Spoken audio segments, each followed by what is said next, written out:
Welcome back. It is a beautiful winter's day here in Lower Alabama. The weather here swings back and forth between going down into the 20s and going up into the 70s. Today the high is supposed to be 70, and then next week some point it's supposed to get down to 17. So yeah, that's the way it is down here. It's kind of, we're in between the temperate and the tropical.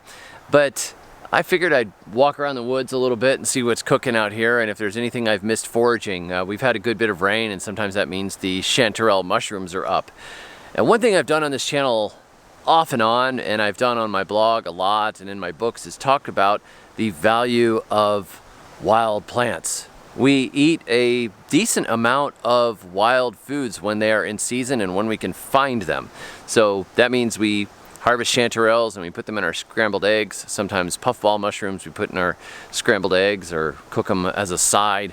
And then we eat a lot of wild plants, like we make yaupon holly tea in season, and when all those cool greens come in, cool season greens like chickweed, the wild onions and wild garlic, we use those. Dandelions, we put them into our food. I saute them with my eggs for breakfast. Like anything I'm not sure what to do with, I just put with my eggs for breakfast for some reason. But we go out and we harvest these things. We eat smilax shoots when they come in. We saute them with garlic and with some butter, and it's really, really good. You know, it's kind of like a asparagus.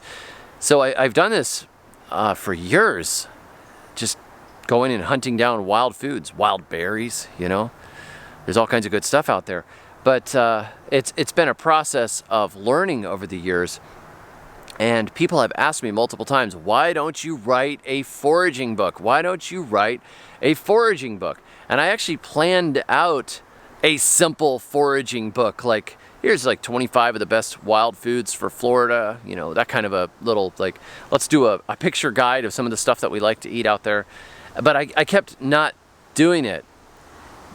And the reason is that I'm a gardener. Yeah, I'm a good writer, a good researcher. We do eat some wild foods, but I haven't dedicated my entire life to wild foods. I'm not a super wild food expert, but I'm well acquainted with somebody who is. Much to my excitement and joy, I discovered that Deane wrote a book. Finally, at long last, we have a book from the best forager in Florida, and probably one of the best foragers in the world. He's got a YouTube channel with lots and lots of foraging videos. He's got a website called eattheweeds.com with lots and lots of foraging videos on it and foraging articles, tons and tons and tons of information. I have met him personally. I have been to talks. I've gone on one of his nature searches and found food that I didn't know existed in a park that didn't look like there was much food in it. And Deane is just the guy.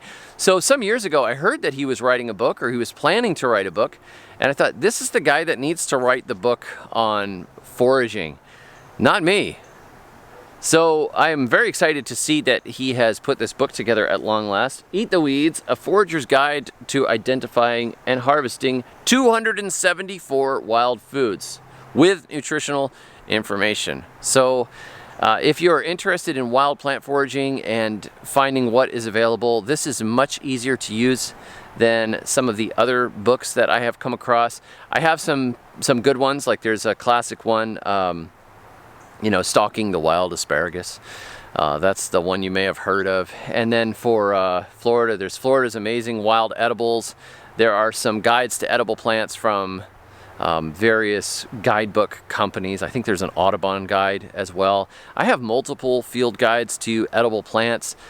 Most of them are not particularly easy to use, but Deane is very practical, and this book is well laid out with a lot of information and good photos, which is helpful because you don't want to poison yourself, but you do want to go out and get some good food. Deane is most of all practical and approachable. He's not like coming at it from some sort of academician approach where, you know, there's all these complicated keys and stuff like that. No, it's just, this is how you do it, right? So let's see. Glasswort. Notable nutrients or uses. Sodium, calcium, magnesium, phosphorus, potassium. Safety notes. See preparation notes below. Native status. Native and introduced. And then he has the itemized plant profile, which is something he's been doing on his website for a long time. Fleshy, erect plant, 2 to 18 inches, may turn red in winter or with age, usually forms dense stands in tidal areas, very small, opposite leaves, shaped like fish scales, jointed stems, joints wider than long, tiny flowers sunken in stem joints, only stamens typically visible, small succulent fruit, contains 1 seed, time of year, all year. Range, coastal areas of Mexico, the US and Canada. Environment, salt marshes, beaches, mangroves. So you're getting at the range, the environment, the time of year that you'll find it. And then he has method of preparation. Young leaves and stems, raw, cooked or pickled, oil pressed. And then he has nutrition notes. This is cool. And then his personal notes. There's significant commercial interest in glasswort because it can produce an excellent nutritious oil, similar to safflower oil in composition with a nutty flavor and a texture like olive oil.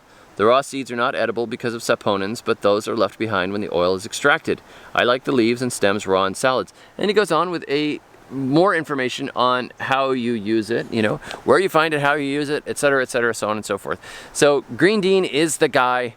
If you're interested in survival, wild plant foraging, here it is. I was very excited to get this book. I ordered it in December when it came out, and I am going to recommend it from now on. I'm going to put it on my recommended books list.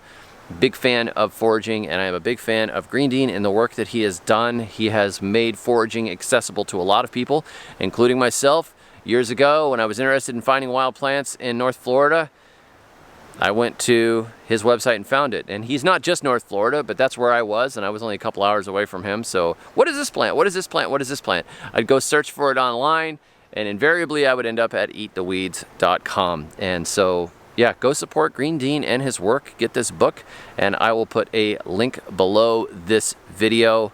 Super useful.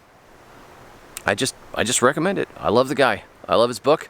And I'll use my affiliate link too, so you'll get to support my channel a little tiny bit if you buy it on Amazon. And I'm sure if you don't want to buy it on Amazon, you can go to your local bookstore and ask them for it, and they will find a way to order it out of the system. That's something that you need to know. If you don't want to buy something on Amazon, if you want to buy a book outside of the system, many bookstores have an independent distribution network, Ingram Distribution. That's what my books are distributed through.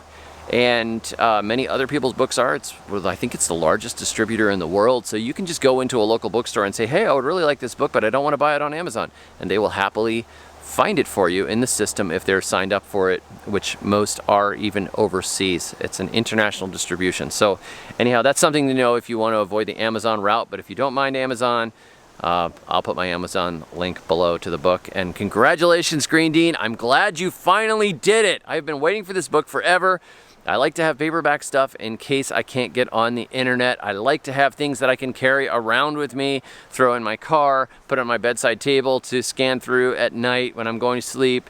So thank you very much, Green Deane. I really appreciate you doing it. I appreciate your support over the years and the good work you have done in getting lots of people to eat wild food, which is some of the healthiest food in the world. So check it out, the new book, Eat the Weeds, link below. God bless you all. Happy New Year. I will be doing more videos soon. And until next time, may your thumbs always be green.